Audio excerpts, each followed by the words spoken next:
Magandang umaga sa inyong lahat, mga minamahal kong kapatid sa pananampalataya.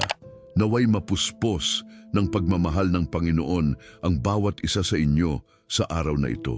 Salamat sa Diyos dahil binuhay niya tayo ngayong araw at binigyan tayo ng bagong pagkakataon na maglingkod sa Kanya. Ang bawat sandaling ito ay isang regalo mula sa Kanya at hindi natin dapat sayangin ang oportunidad na ito na makasama niya sa pamamagitan ng panalangin. Ang umaga ay simbolo ng bagong simula, ng pag-asa at ng mga walang hanggang posibilidad na naghihintay sa atin. Sa bawat sikat ng araw, naririnig natin ang mababang tinig ng Diyos na nagsasabing, "Narito ako, handang makasama mo sa lahat ng inyong mga gawain ngayong araw."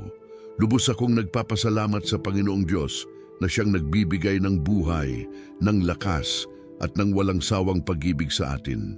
Salamat po dahil sa kabila ng lahat ng mga pagsubok na dumating kahapon, binuhay pa rin niya tayo ngayong araw. Salamat dahil hindi niya tayo pinabayaan sa dilim ng gabi at muling pinasikat ang araw para sa atin. Salamat sa mga mata na nakakakita, sa mga tenga na nakakarinig, sa mga kamay na gumagawa, sa mga paa na naglalakad, at sa puso na tumitibok. Salamat sa hangin na aming nilanghap, sa tubig na aming nainom, at sa pagkain na aming nakain. Salamat sa mga taong minamahal namin at sa mga taong nagmamahal sa amin. Salamat sa lahat ng mga biyayang hindi namin natatandaan o napapansin. Ang bawat paghinga namin ay patunay ng inyong kabutihan at walang sawang pag-aruga. Ang tema ng aming panalangin ngayong araw ay tungkol sa pagsisimula ng isang bagong buhay sa Panginoon. Marami sa atin ang nakadarama na parang paulit-ulit na lang ang mga araw natin, na parang walang nangyayaring pagbabago sa aming mga buhay. Ngunit gusto kong ipaalala sa inyong lahat na sa bawat umaga, binibigyan tayo ng Diyos ng pagkakataong magsimula muli.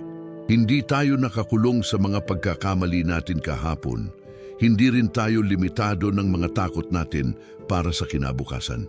Ngayong araw na ito ay isang malinis na papel na handang sulatan ng mga bagong karanasan, mga bagong tagumpay, at mga bagong pagmamahal. Ang bawat umaga ay isang paalala na ang Diyos ay Diyos ng mga bagong simula, ng mga bagong pag-asa, at ng mga walang hanggang posibilidad. Narito ang aming bersikulo para sa araw na ito mula sa 2 Corinto 5:17. Kaya kung sino man ay nasa kay Kristo ay bagong nilalang. Ang mga dating bagay ay naglipas na. Narito lahat ay naging bago na. Ang bersikulo na ito ay nagpapaalala sa atin na hindi lamang simbolikong bagong simula ang nangyayari sa atin tuwing umaga, kundi tunay na pagbabago ng aming buong pagkatao kapag tayo ay nasa kay Kristo Jesus. Ang salitang bagong nilalang sa Griego ay kainiktisis, na nangangahulugang ganap na bagong paglikha. Hindi ito simpleng pag-aayos o pagbabago sa lumang bagay, kundi lubos na paglikha ng bagong buhay. Parang ginawa tayong muli ng Diyos, binigyan ng bagong puso, bagong isip at bagong layunin sa buhay. Ang mga dating bagay na nagdudulot ng pagkakawatak sa aming relasyon sa Diyos ay naglipas na. Ang mga kasalanan, ang mga takot, ang mga pag-aalinlangan at ang mga negatibong pag-iisip ay hindi na dapat magkaroon ng kapangyarihan sa aming mga buhay. Lahat ay naging bago na dahil tayo ay kay Kristo na. Kaya nga mga kapatid, kung nakakaramdam kayo ng pagod, ng walang direksyon o ng kawalan ng pag-asa, alalahanin ninyo ang katotohanan na ito. Sa bawat araw, lalo na sa bawat umaga, binibigyan tayo ng Diyos ng pagkakataong maging ang bagong tao na Kanyang nilikha tayo na maging. Hindi tayo dapat mahiya sa aming nakaraan. Hindi rin tayo dapat matakot sa aming kinabukasan dahil ang Diyos na may hawak sa aming mga buhay ay ang Diyos ng mga bagong simula. Samahan ninyo ako ngayong umaga sa pag-claim ng mga pangakong ito sa aming mga buhay.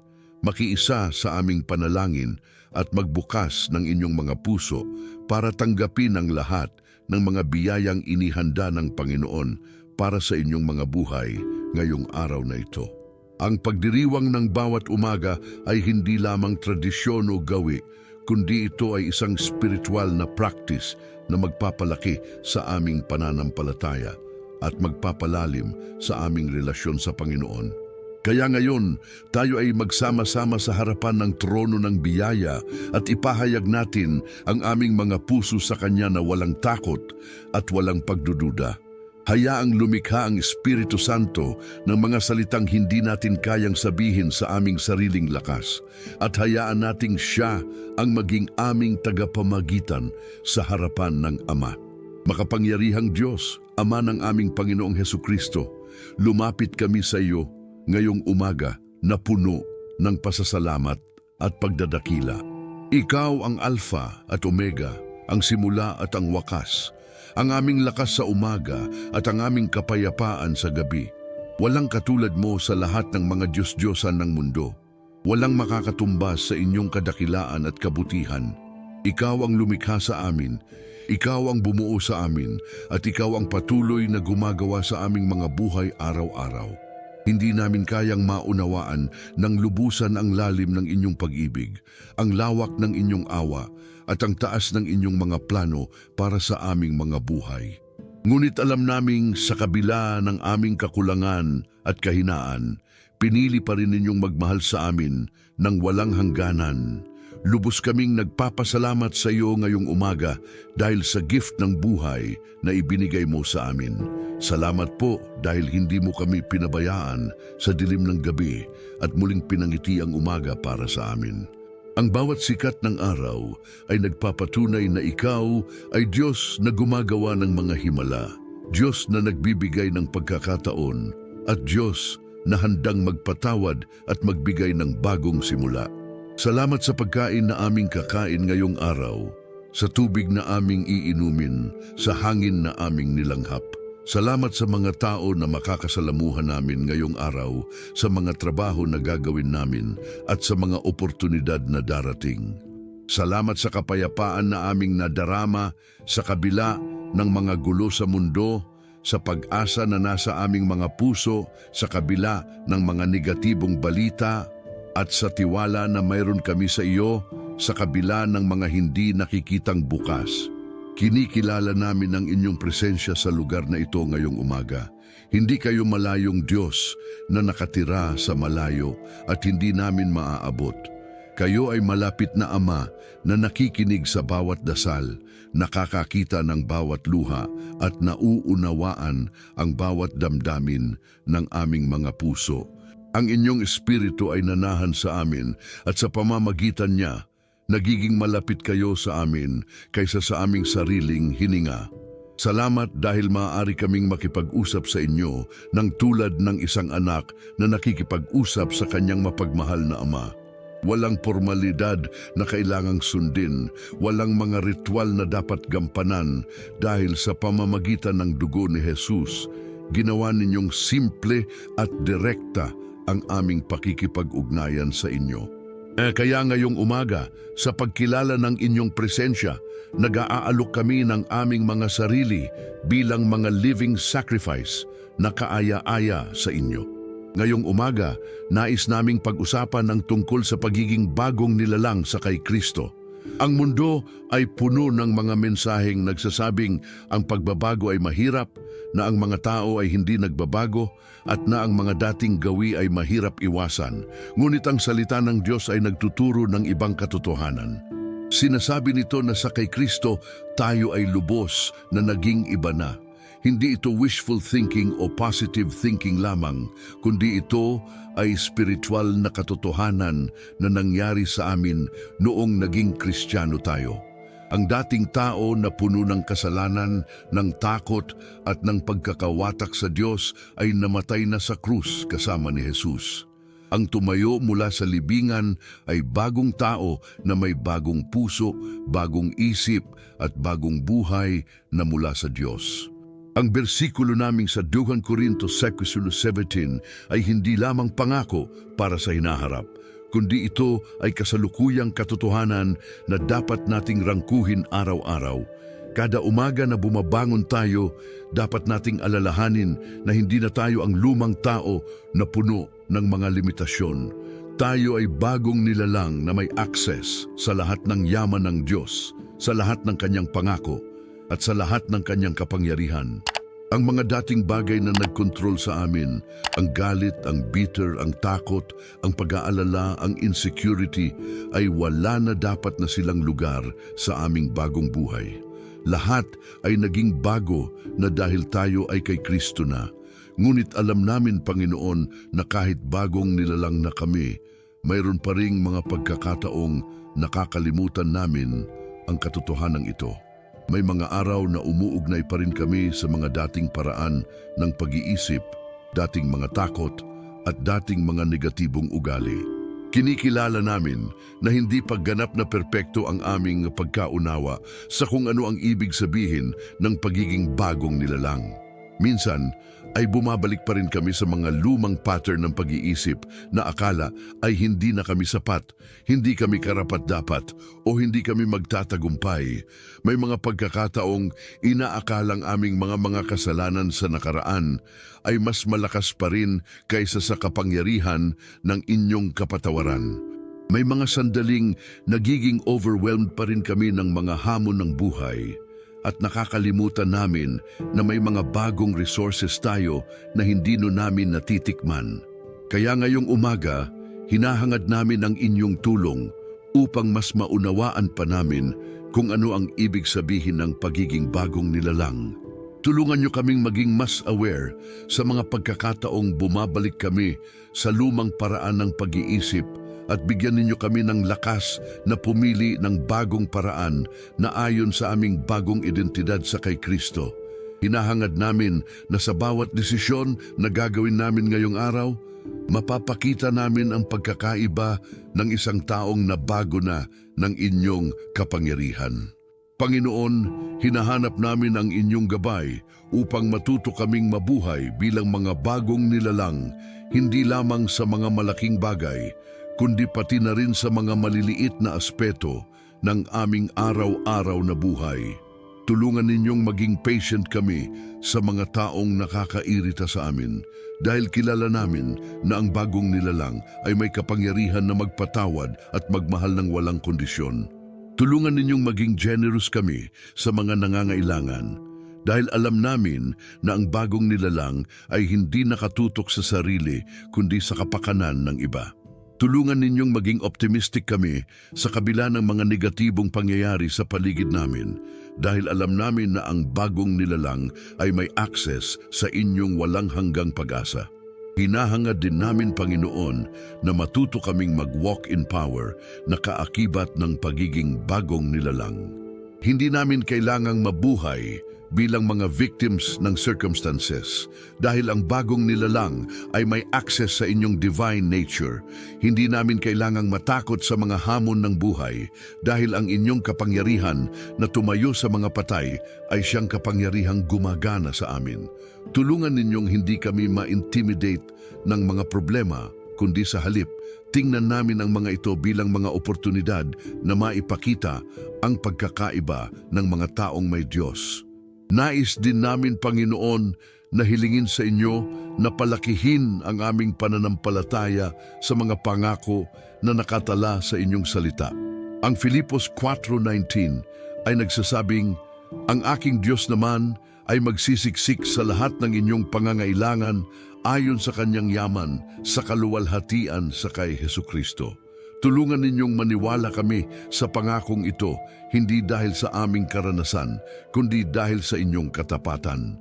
Ang Isaiah 41:10 ay nagsasabing, "Huwag kang matakot sapagkat kasama mo ako. Huwag kang mabagabag sapagkat ako ang inyong Diyos. Palalakasin kita, tutulungan kita, aalalayan kita ng aking makatarungang kanan." Hinahanap namin ang lakas na maging hindi takot sa mga hindi pa namin nakikitang hamon dahil may kasama kami na hindi kailanman magtataksil. Ang Jeremiah 29:11 ay nagsasabing, sapagkat ako ay nakakaalam ng mga kinilos ko tungkol sa inyo, sabi ng Panginoon, mga kinilos na ikabubuti ninyo at hindi ikasasama upang kayo ay bigyan ko ng inaasahang wakas. Tulungan ninyong magtiwala kami na ang lahat ng mga nangyayari sa aming mga buhay ay dumadaan sa inyong mga daliri at nawala ni isang pangyayari na hindi ninyo ginagamit para sa aming kapakanan. Ang Roma chapter 8:28 ay nangungusap na alam namin na sa mga umiibig sa Diyos ay magkakatulong ang lahat ng mga bagay sa ikabubuti, sa mga tinawag ayon sa kanyang layunin. Hinahanap namin ang wisdom na makita ang inyong kamay kahit na sa mga sitwasyong hindi namin nauunawaan. Kaya ngayong araw na ito, nagdedesisyon kaming mamuhay bilang mga tunay na bagong nilalang. Hindi na kami magiging mga alipin ng aming nakaraan. Hindi na rin kami matutulak ng mga takot para sa kinabukasan. Pipiliin namin araw-araw na maging ang mga taong nilikha ninyo kaming maging. Mga taong puno ng pag-ibig, ng pag-asa, ng kapayapaan at ng lakas na mula sa inyo. Pipiliin namin na mag-walk in inyong authority, na mag-speak ng inyong mga salita at na mag-demonstrate ng inyong karakter sa lahat ng aming mga pakikipag-ugnayan. Ito ang aming commitment sa inyo ngayong araw at hinahangad namin ang inyong grace upang matupad namin ito. Ngayon naman, Panginoon, papasok na kami sa malaking bahagi ng aming panalangin na ito, ang intercessory prayer para sa lahat ng mga aspeto ng aming mga buhay at ng mga buhay ng mga taong mahalaga sa amin. Alam namin na hindi ninyo nilikha na maging self-centered ang aming mga buhay, kundi nilikha ninyo kami upang maging mga channel ng inyong pag-ibig at panalangin para sa iba. Sa pamamagitan ng intercessory prayer, nagiging partners ninyo kami sa paggawa ng mga himala sa mga buhay ng mga tao na nagmamahal namin. Magsisimula kami sa pamilya namin, mga minamahal na Diyos. Alam ninyo ang bawat miyembro ng aming mga pamilya, ang mga magulang, asawa, mga anak, mga kapatid, at lahat ng mga kamag-anak. Nakikita ninyo ang mga pangangailangan nila na hindi pa namin napapansin. Naririnig ninyo ang mga dasal ng kanilang mga puso na hindi pa nila nasasabi. At nauunawaan ninyo ang mga pagdadalamhati na tinatago pa nila. Kaya ngayong umaga, inililift namin sa inyo ang bawat miyembro ng aming mga pamilya at hinahangad namin ang inyong intervention sa kanilang mga buhay. Para sa mga magulang namin, salamat sa lahat ng sakripisyong ginawa nila upang magkaroon kami ng magandang kinabukasan. Marami sa kanila ay nagsasaka na ng edad at may mga health concerns na nagsisimula na. Hinahangad namin, Panginoon, na pahabain pa ninyo ang kanilang buhay at bigyan sila ng malasakit na kalusugan. Protektahan ninyo sila sa mga sakit na dulot ng edad at bigyan ninyo kami ng wisdom kung paano namin sila maalagaan ng mas mabuti. Para sa mga magulang na may mga emotional at spiritual na pangangailangan, hinahangad namin na makakita sila ng peace na nagmumula sa inyo. Maraming mga magulang ay nag-aalala pa rin para sa kanilang mga anak kahit na matanda na ang mga ito. Tulungan ninyo silang matutong mag-surrender ng kanilang mga pag-aalala sa inyo at magtiwala na kayo ay nag-aasikaso sa kanilang mga anak. Para sa mga asawa namin, salamat sa partnership na ibinigay ninyo sa amin sa buhay. Hinahangad namin na mas mapalalim pa ang aming relasyon at mas maging centered sa inyo ang aming marriage. Kung may mga areas sa aming marriage na kailangan ng healing, gawin ninyo po ang miracle ng restorasyon. Kung may mga pagkakaaway na hindi pa naayos, ibigay ninyo sa amin ang humility na humingi ng patawad at ang grace na magpatawad. Tulungan ninyong maging mas supportive kami sa mga pangarap ng isa't isa at mas maging united kami sa lahat ng mga desisyon na dapat naming gawin. Para sa mga single na nakikinig, hinahangad namin na ihanda ninyo ang kanilang mga puso para sa tamang partner na inyo ring ihahanda para sa kanila. Para sa mga anak namin, nakikita namin kung gaano kadami ang mga challenges na kinakaharap nila sa generation na ito. Ang mundo ay puno ng mga temptasyon, mga negatibong impluensya at mga pressure na hindi namin naranasan nung kami ay sa kanilang edad. Hinahangad namin na protektahan ninyo ang kanilang mga isip at puso mula sa lahat ng mga bagay na maaaring makasira sa kanilang future. Tulungan ninyong maging wise sila sa pagpipili ng mga kaibigan, sa pag-access ng social media, at sa lahat ng mga desisyon na gagawin nila. Bigyan ninyo sila ng hunger para sa inyong salita at sa prayer upang sa murang edad pa ay matuto na silang kumuha ng guidance mula sa inyo. Para sa mga kapatid namin, hinahangad namin na magkaroon ng mas magandang relasyon sa isa't isa. Kung may mga away o misunderstanding na nangyari sa nakaraan, gawin ninyo ang miracle ng reconciliation.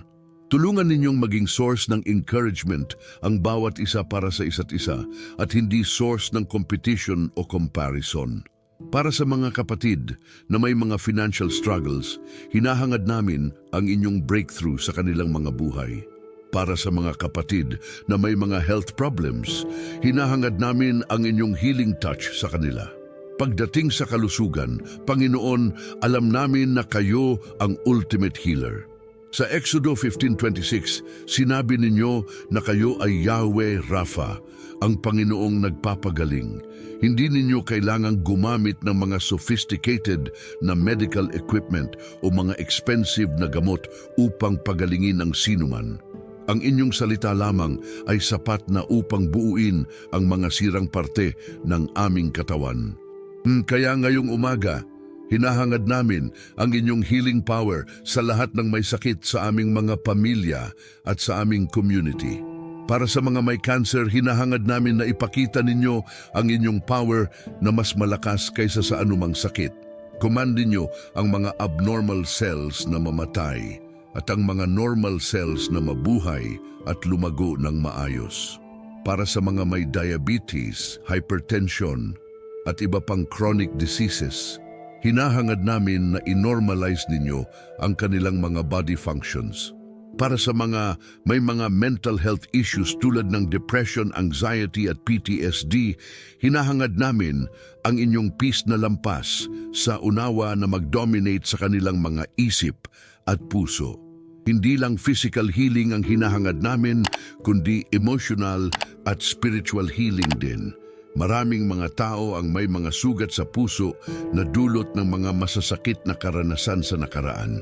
May mga nakakaranas ng rejection, abuse, betrayal at iba pang painful experiences na humuhubog sa kanilang negative na pananaw sa buhay.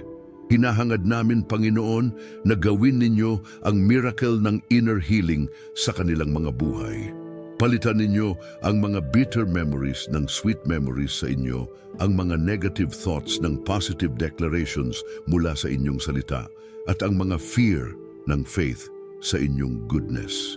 Pagdating naman sa mga aspeto ng spiritual warfare at deliverance, kinikilala namin na tayo ay hindi nakikipag-away laban sa laman at dugo, kundi laban sa mga spiritual forces ng kasamaan sa heavenly places. Maraming mga tao ay bound ng mga demonic influences na pumipigil sa kanila na mag-experience ng freedom na inihanda ninyo para sa kanila.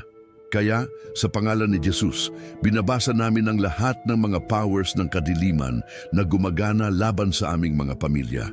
Binabasa namin ang generational curses, ang mga strongholds sa isip, at ang lahat ng mga demonic attachments na pumipigil sa amin na maging ang mga tao na nilikha ninyo kaming maging. Nagde-declare kami na ang dugo ni Jesus ay gumagawa sa amin ng proteksyon na walang makakatagos. Nagde-declare kami na ang pangalan ni Jesus ay may authority na walang demonic power ang makakalaban. Nagde-declare kami na sa pamamagitan ng Espiritu Santo na nasa amin, mas malaki ang power na nasa amin kaysa sa power na nasa mundo. Kaya ang lahat ng mga fear, worry, depression, addiction at iba pang negative strongholds ay walang lugar sa aming mga buhay dahil tayo ay mga anak ng hari ng mga hari. Para sa mga specific na sitwasyon na kinakaharap ng mga miyembro ng aming pamilya, hinahangad namin ang inyong wisdom at intervention. Para sa mga nag-aaral, bigyan ninyo sila ng memory na matibay, concentration na focused, at motivation na hindi natitinag upang makamit nila ang mga academic goals na itinakda ninyo para sa kanila. Para sa mga naghahanap ng trabaho, magbukas ninyo ng mga pintuan ng oportunidad na perpekto para sa kanilang skills at talents. Hinahangad namin na hindi lamang makakuha sila ng trabaho, kundi makakuha sila ng trabaho na magbibigay sa kanila ng fulfillment at magagamit ninyo para sa inyong glory. Para sa mga may mga business, hinahangad namin ang inyong blessing sa kanilang mga enterprises. Tulungan ninyong maging profitable ang kanilang mga negosyo hindi lamang para sa kanilang personal na kapakanan, kundi upang magkaroon din sila ng resources na magagamit nila para tumulong sa iba. Para sa mga may mga legal cases, hinahangad namin na magkaroon ng fair at just na resolution na ayon sa inyong will. Para sa mga may mga relationship problems, hinahangad namin ang miracle ng restoration o ang wisdom na makilala kung kailan dapat mag-let go. Ngayong dadaan na tayo sa panalangin para sa aming bansa at sa mga may autoridad dito, hinahangad namin na ipakita ninyo ang inyong sovereignty sa lahat ng mga political at social issues na kinakaharap ng Pilipinas. Ang Brand Timoteo Du Juan Dudoy ay nagtuturo na magsipanalangin tayo para sa lahat ng mga tao, lalo na sa mga hari at sa lahat ng may katungkulan upang makapagdaan tayo ng tahimik at payapang buhay sa buong kabanalan at kaginhawahan. Kaya ngayong umaga, isinusulong namin sa inyo ang aming mga leaders mula sa presidente hanggang sa pinakamababang local official. Hinahangad namin na bigyan ninyo ng wisdom ang aming mga leaders upang makagawa sila ng mga desisyon na makapagbibigay ng magandang future sa lahat ng Pilipino.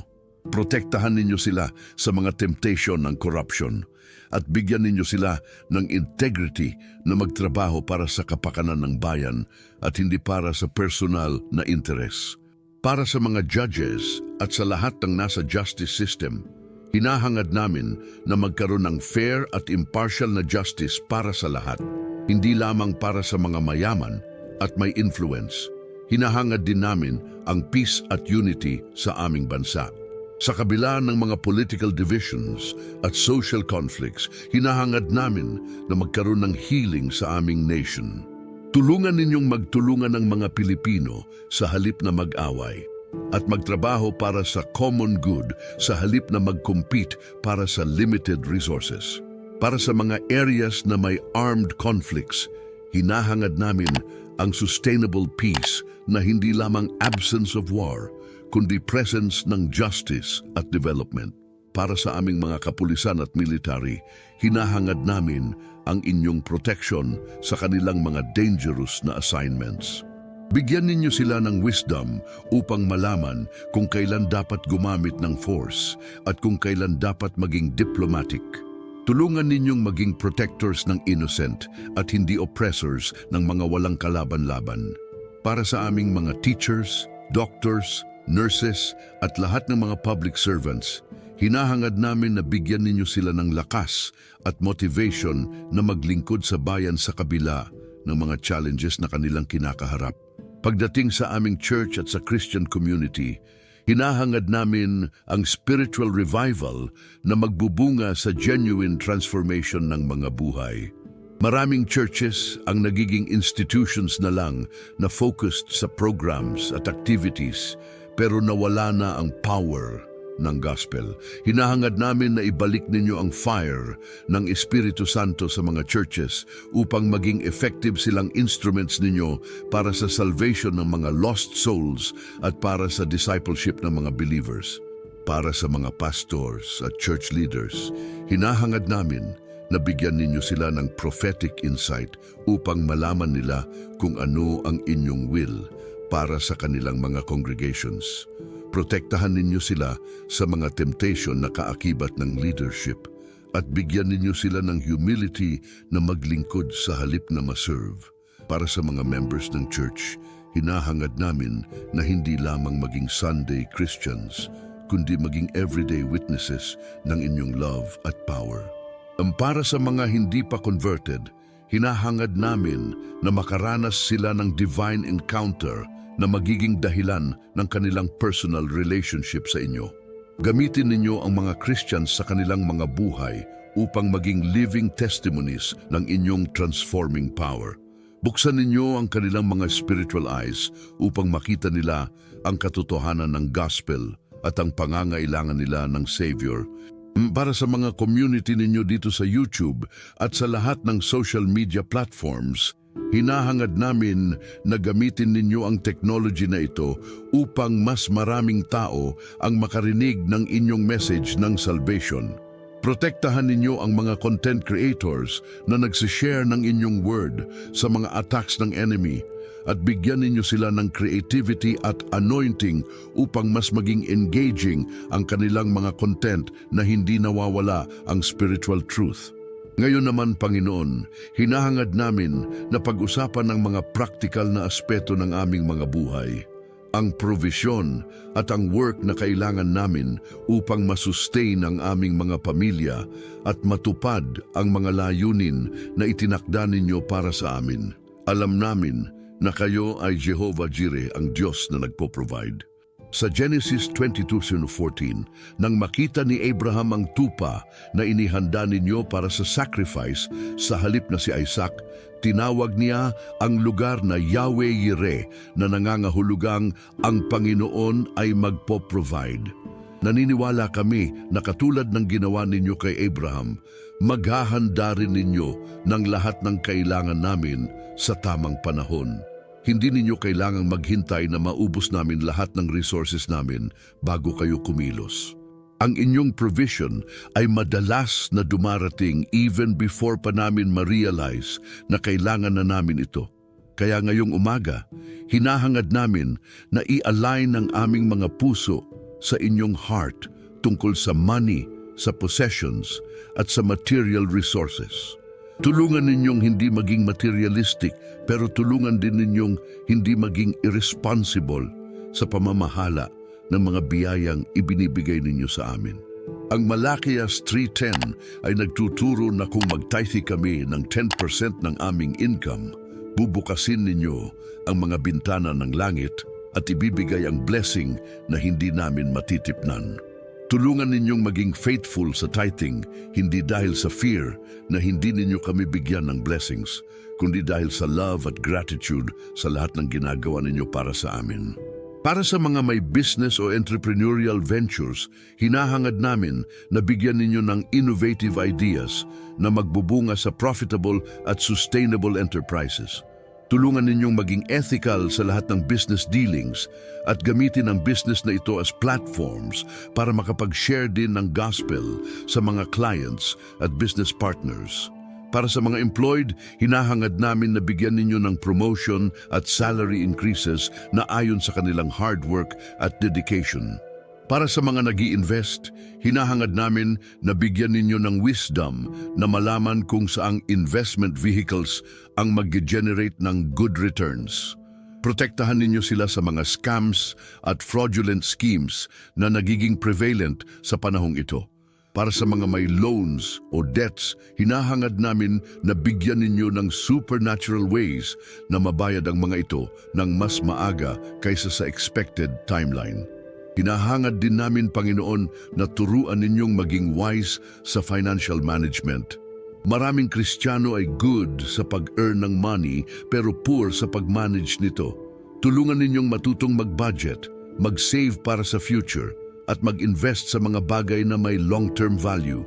Ang Proverbs 21:5 ay nagsasabing, ang mga balak ng masipag ay udyong kumikita, ngunit ang lahat ng nagmamadali ay udyong nangangailangan. Tulungan ninyong hindi maging impulsive sa pagbili, lalo na sa mga bagay na hindi naman talaga kailangan. Sa panahong ito ng social media at advertising, maraming temptation na bumili ng mga bagay dahil lang nakita namin na may sale o dahil in-influence tayo ng mga ads. Bigyan ninyo kami ng discernment na malaman kung ano ang genuine needs at ano ang wants lang na pwedeng i-delay, Para sa mga may mga anak na nag-aaral, hinahangad namin na magkaroon ng provision para sa education expenses. Ang edukasyon ay investment sa future, kaya hinahangad namin na magkaroon ng resources para sa tuition fees, school supplies at lahat ng educational needs ng mga bata. Para sa mga single parents na double ang burden sa financial provision, hinahangad namin ang inyong supernatural supply na sasapat sa lahat ng kanilang needs. Para sa mga senior citizens na limited na ang income, hinahangad namin na patuloy ninyong i-provide ang kanilang medical expenses at daily needs. Tulungan din ninyong maging source of blessing ang kanilang mga anak at apo sa kanila at hindi burden na pinoproblema pa nila kung paano nila masusustain ang mga magulang nila. Ngayong dadaan na tayo sa prophetic declarations para sa araw na ito, nais namin na i-align ang aming mga salita sa mga salita ninyo na nakatala sa inyong word. Ang Isaiah 55:11 ay nagsasabing, "Gayon din ang aking salita na lumalabas sa aking bibig. Hindi ito babalik sa akin na walang kabuluhan, kundi tutuparin nito ang aking ninais at magtatagumpay sa bagay na ipinadala ko rito." Kaya ang bawat deklarasyon na gagawin namin ngayong umaga ay hindi lamang mga positive affirmations, kundi mga spiritual truths na based sa inyong mga pangako. Nagde-declare kami na ang araw na ito ay isang blessed day na puno ng mga oportunidad na inihanda ninyo para sa amin. Nagde-declare kami na lahat ng mga tao na makakasalamuhan namin ngayong araw ay maging blessed dahil sa interaction namin sa kanila. Ang Deuteronomio 28:8-6 ay nagsasabing, "Magiging banal ka sa inyong pagdating at magiging banal ka sa inyong paglabas." Kaya sa pangalan ni Jesus, nagde-declare kami na blessed ang aming paglabas sa bahay ngayong umaga at blessed din ang aming pagbabalik sa gabi. Nagde-declare kami na ang mga mata namin ngayong araw ay makakakita ng mga magagandang bagay na ginagawa ninyo sa paligid namin. Ang mga tenga namin ay makakarinig ng mga encouraging words mula sa mga tao at mula sa inyo. Ang mga kamay namin ay makakapag-accomplish ng mga productive tasks na magko-contribute sa advancement ng kingdom ninyo sa earth. Ang mga paa namin ay maglalakad sa mga paths na ninyo nang itinakda para sa amin. Sa trabaho, nagde-declare kami ng excellence, creativity at breakthrough solutions sa mga challenges na kinakaharap namin. Ang Daniel 1:17 ay nagsasabing, "Sa lahat ng mga batang ito ay binigyan ng Diyos ng kaalaman at kahusayan sa lahat ng panitikan at karunungan." Si Daniel ay may kalinawan sa lahat ng pangitain at panaginip. Katulad ni Daniel, hinahangad namin na bigyan din ninyo kami ng supernatural wisdom at skills na magsiset sa amin as outstanding sa aming respective fields. Nagde-declare kami na ang relationships namin ngayong araw ay maging harmonious at productive. Ang mga usapan namin ay maging constructive, ang mga meetings namin ay maging successful, at ang mga negotiations namin ay maging favorable. Ang Proverbs 16:7 ay nagsasabing, "Kapag nakalugod sa Panginoon ang mga lakad ng tao, ginagawa niya pang kakampi niya ang kaniyang mga kaaway." Kaya nagde-declare kami na kahit may mga tao na hindi kami agree, ay maging respectful pa rin ang interaction namin sa kanila. Nagde-declare kami ng divine protection sa lahat ng mga biyahe na gagawin namin ngayong araw. Ang awit 121:8 ay nagsasabing, "Bantayan ng Panginoon ang inyong paglabas at pagdating mula ngayon hanggang sa walang hanggan." Na walang aksidente, walang delays na hindi necessary, at walang negative encounters na makakaapekto sa aming peace of mind. Para sa health namin ngayong araw, nagde-declare kami ng strength, energy at vitality na mula sa inyo. Ang Isaiah 40:31 ay nagsasabing, "Ngunit ang nagsisihintay sa Panginoon ay magkakaroon ng bagong lakas. Mapaplumahan silang tulad ng mga agila, tatakbo sila at hindi mapapagod, lalakad sila at hindi manganghina." Nagde-declare kami na hindi kami mapapagod sa mga tasks na kailangan naming gawin at hindi kami manganghina sa mga challenges na darating. Nagde-declare kami ng financial breakthrough at unexpected blessings na darating sa aming mga buhay ngayong araw. Ang Efesos 3:20 ay nagsasabing may kakayahan kayong gumawa ng higit na lalong marami sa lahat ng aming hinihingi o inisip ayon sa kapangyarihang gumagana sa amin. Nagde-declare kami na may mga sorpresang blessings na darating na hindi pa namin naisip na possible. Para sa spiritual growth namin ngayong araw, nagde-declare kami ng deeper revelation sa inyong word, clearer communication sa prayer, at stronger faith sa lahat ng mga pangako ninyo. Ang 2 Pedro 3:18 ay nagtuturo na lumago sa biyaya at sa kaalaman sa aming Panginoon at tagapagligtas na si Jesucristo. Nagde-declare kami na hindi stagnant ang aming spiritual life, kundi patuloy kaming lumalaki at naging mas mature sa faith. Nagde-declare din kami na ang mga gifts at talents na ibinigay ninyo sa amin ay maging mas developed ngayong araw. Kung writer kami, magkaroon ng mga brilliant ideas na makakasulat. Kung teacher kami, magkaroon ng effective ways na ma-communicate ang knowledge sa mga estudyante. Kung entrepreneur kami, magkaroon ng innovative strategies na magtatatag sa business. Kung leader kami, magkaroon ng wisdom na makakagawa ng decisions na beneficial sa lahat. Para sa mga single, nagde-declare kami na kung may divine appointment na mangyayari ngayong araw na related sa future spouse, maging open ang mga puso nila sa leading ng Espiritu Santo. Para sa mga married, nagde-declare kami na mas lalalalim pa ang love at understanding nila sa isa't isa. Para sa mga may mga anak, nagde-declare kami na magkaroon ng meaningful bonding moments na magiging sweet memories in the future. Nagde-declare kami na ang lahat ng mga social media posts na i-share namin ngayong araw ay maging source ng encouragement sa mga nakakabasa. Ang mga conversations namin online at offline ay maging opportunities para ma-share ang testimony ninyo sa aming mga buhay. Nagde-declare kami na hindi kami maging negative influences sa social media, kundi maging instruments ninyo para sa spread ng positivity at hope. Tungkol sa identity namin bilang mga anak ng Diyos, nagde-declare kami na hindi na kami mabubuhay bilang mga orphans na naghahanap ng acceptance.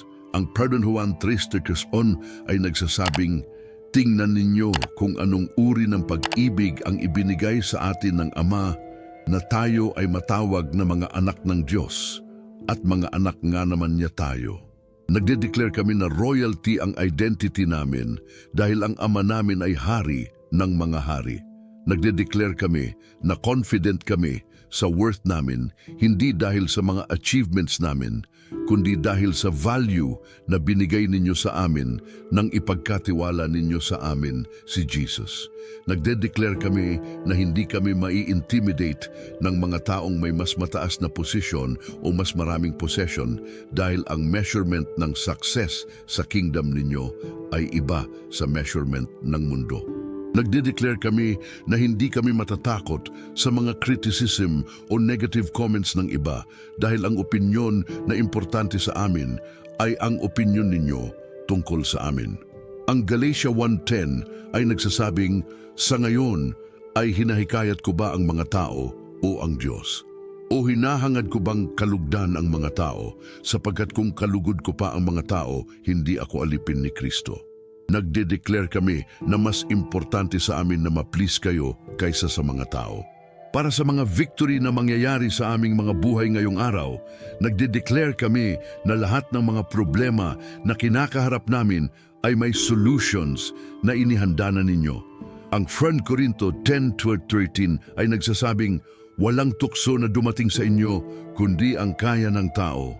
At tapat ang Diyos na hindi magtitulot na kayo ay masubok ng higit sa inyong kaya, kundi kasama ng tukso ay gagawa rin ng daan na makakatakas upang kayo ay makapagtiis. O nagde-declare kami na may exit strategy sa bawat difficult situation na pupuntahan namin. Ngayong pagtatapos na ng aming malaking prophetic declaration section, balikan namin at isummarize ang mga key declarations na ginawa namin. Nagde-declare kami na blessed ang araw na ito, na protected kami sa lahat ng danger, na successful ang lahat ng endeavors namin, na harmonious ang relationships namin, na healthy ang katawan namin, na prosperous ang finances namin, na growing ang spiritual life namin, na developed ang gifts at talents namin, at na confident kami sa identity namin bilang mga anak ng Diyos. Lahat ng mga declarations na ito ay hindi lamang wishful thinking, kundi faith-filled confessions based sa mga pangako ninyo na nakatala sa salita ninyo. Sa pagta-transition namin ngayon sa final section ng aming prayer, hinahangad namin na gawing complete ang aming morning offering sa inyo sa pamamagitan ng total consecration ng araw na ito. Ang pagko-consecrate ay hindi lamang nangangahulugang i-dedicate ang araw sa inyo, kundi nangangahulugang i-set apart para sa inyong holy purposes lahat ng mga activities, relationships at opportunities na magiging bahagi ng araw namin ngayon. Lubos kaming nagpapasalamat, mahal naming Panginoon, sa lahat ng mga blessing na naranasan na namin mula noong naging Kristiyano kami hanggang sa ngayon. Salamat sa salvation na libre ninyong ibinigay sa amin kahit hindi namin deserve. Salamat sa mga answered prayers na hindi namin makount. Salamat sa mga protection na hindi namin napapansin. Salamat sa mga provision na dumadating sa tamang panahon. Salamat sa mga relationships na source ng joy at support sa aming mga buhay. Salamat sa mga opportunities na naging stepping stones sa mas magandang future. Salamat sa mga lessons na natutuhan namin sa pamamagitan ng mga trials. Salamat sa hope na nasa aming mga puso kahit sa darkest seasons ng aming buhay. Salamat din sa mga simpleng blessings na madalas naming nang taken for granted.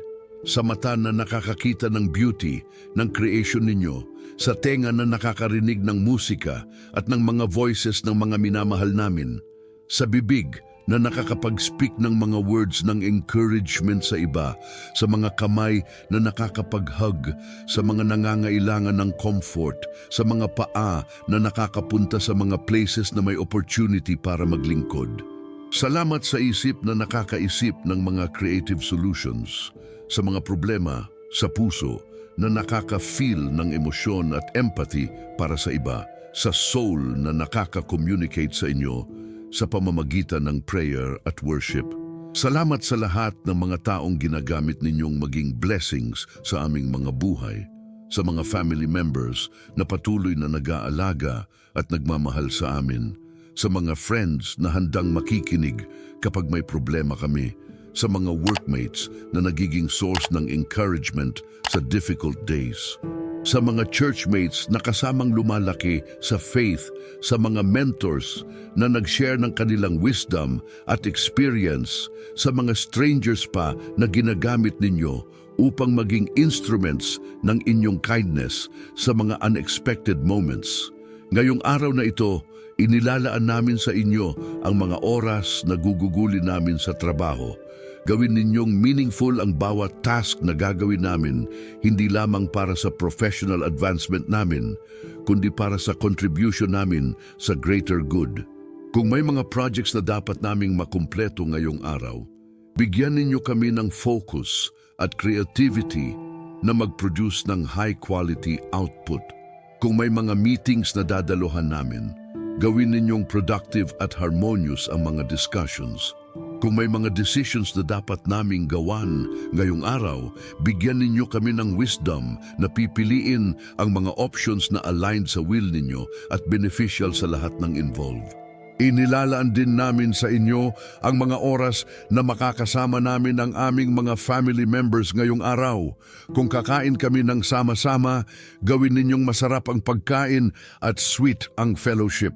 Kung may mga household chores na dapat gawin, tulungan ninyong gawing teamwork ang lahat at hindi source ng conflict. Kung may mga family activities na naplano, gawin ninyong memorable at bonding ang experience. Kung may mga family issues na dapat ayusin, bigyan ninyo kami ng patience, humility at love na kailangan upang ma-resolve ang mga concerns.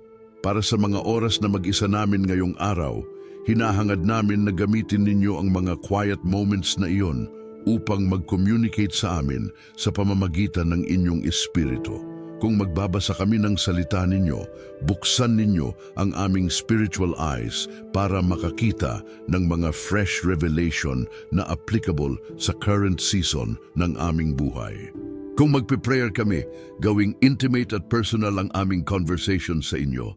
Kung magiging creative kami sa pamamagitan ng music, art, writing, o anumang form of expression, gawin ninyong worship ang output namin.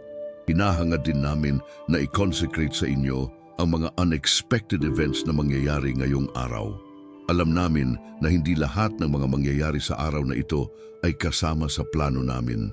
May mga impromptu calls na dadating, may mga unexpected visitors na darating, may mga opportunities na biglang lalabas, o may mga challenges na biglang sumulpot. Sa lahat ng mga sitwasyong hindi namin na-anticipate, hinahangad namin na maging ready kami na tumugon sa paraan na magiging glorifying sa inyo. Kung may mga temptations na haharap sa amin ngayong araw, hinahangad namin na bigyan ninyo kami ng strength na tumanggi sa mga bagay na alam naming hindi inyo gusto para sa amin. Kung may mga oportunidad na mag-share ng gospel o maging witness ng faith namin, hinahangad namin na maging bold at articulate sa pagsishare ng testimony ninyo sa aming mga buhay. Kung may mga situations na magtetest sa patience, humility, o love namin, hinahangad namin na mag-respond kami sa paraan na magre-reflect ng character ninyo. Ang commitment namin ngayong araw, Panginoon, ay hindi lamang gawing successful ang lahat ng plans namin, kundi gawin ang lahat ng bagay na mag-contribute sa advancement ng kingdom ninyo sa earth at sa growth ng relationship namin sa inyo. Hindi namin gustong maging self-centered ang prayers namin, kaya hinahangad namin na gamitin ninyo kami bilang answer sa prayers ng iba. Kung may mga tao sa paligid namin na nangangailangan ng encouragement, gawin ninyong source of hope ang mga salita at actions namin. Kung may mga taong naghuhunos ng practical help, gawin ninyong generous at available ang mga resources na meron kami. Hinahangad din namin na patuloy kaming magkaroon ng consciousness sa presence ninyo sa lahat ng ginagawa namin ngayong araw. Sa kabila ng busyness ng schedule at ang dami ng distractions na pwedeng mag-pull ng attention namin away from inyo, hinahangad namin na ma-maintain namin ang awareness na kayo ay kasama namin sa bawat lugar na pupuntahan namin at sa bawat activity na gagawin namin. Sa bawat conversation na makikilahok kami, naway maging conscious kami na kayo ay nakakaring sa lahat ng sinasabi namin. Sa bawat desisyon na gagawin namin, naway matanong namin sa sarili namin kung ano ang gusto ninyong gawin sa situation na iyon. Ang renewed commitment namin ngayong araw ay magtrabaho hindi lamang para sa earthly rewards na makukuha namin, kundi para sa eternal rewards na nakastore sa heaven. Ang Colossians 3:23-24 ay nagtuturo na anumang gawa ninyo, gawin ninyo ng buong puso tulad ng ginagawa para sa Panginoon at hindi para sa mga tao. Yamang alam ninyo na mula sa Panginoon ay tumanggap kayo ng reward, ng inheritance. Si Kristo ang Panginoong pinaglilingkuran ninyo. Kaya ang bawat task na gagawin namin ngayong araw, gawin namin na parang ginagawa namin para sa inyo personally. Hinahangad din namin na ma-renew ang aming commitment na maging instruments ng peace sa mundo na puno ng conflicts. Sa family namin, sa workplace namin, sa community namin, at sa social media namin, hinahangad namin na maging peacemakers at hindi troublemakers.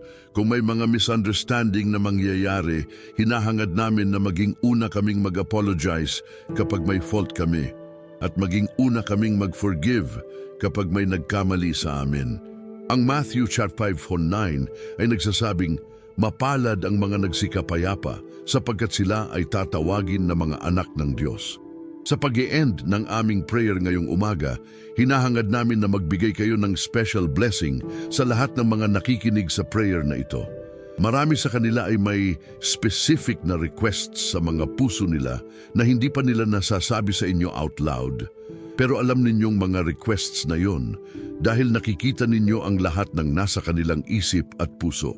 Hinahangad namin na mag-move ang Espiritu Santo sa bawat home o lugar na pinapakinggan ang prayer na ito at gawing personal ang experience nila sa inyo. Para sa mga may financial struggles na nakikinig, hinahangad namin ang breakthrough na matagal na nilang hinihintay. Para sa mga may health problems, hinahangad namin ang healing na nagre-restore sa kanilang physical condition at nagre-renew ng kanilang strength. Para sa mga may relationship problems, hinahangad namin ang restoration na mag-heal sa mga sugat at mag-rebuild ng trust. Para sa mga nag-struggle sa spiritual life nila, hinahangad namin ang fresh encounter sa inyo na mag-rekindle ng passion nila para sa inyo. Ngayong malapit na naming tapusin ang prayer na ito, final blessing na ibibigay namin sa lahat ng nakikinig. Naway pagpalain kayo ng Panginoon at naway ingatan kayo niya. Naway pakinangin kayo ng Panginoon ng kanyang mukha at naway mahabag sa inyo. Naway itaas ng Panginoon ang kanyang mukha sa inyo at naway bigyan kayo ng kapayapaan. Ang blessing na ito mula sa Numbers 6:24-26 ay naway maging totoo sa bawat isa sa inyong mga buhay, hindi lamang ngayong araw, kundi sa lahat ng mga araw ng inyong buhay.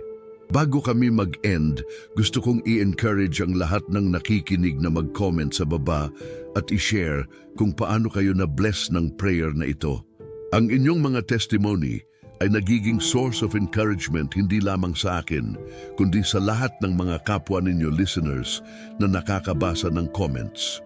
Kung first time ninyo pang napapanood ang channel na ito, i-encourage ko kayo na mag-subscribe upang ma-notify kayo sa mga susunod na morning prayers at iba pang encouraging content na i-upload namin. Maraming salamat sa lahat ng sumusuporta sa ministry na ito sa pamamagitan ng inyong prayers, comments, likes, shares at financial support. Alam ko na ginagamit ng Panginoon ang bawat isa sa inyo upang mas maraming tao ang mabless sa pamamagitan ng mga content na ginagawa namin. Naway patuloy ninyong ma-share ang mga videos na ito sa inyong mga family members, friends, at sa lahat ng mga taong nangangailangan ng encouragement at spiritual uplifting. Ang Panginoong Hesukristo ay mag-bless sa inyong lahat at naway makasama ninyo siya sa lahat ng mga gagawin ninyo ngayong araw. Sa pangalan ni Jesus, Amen at Amen.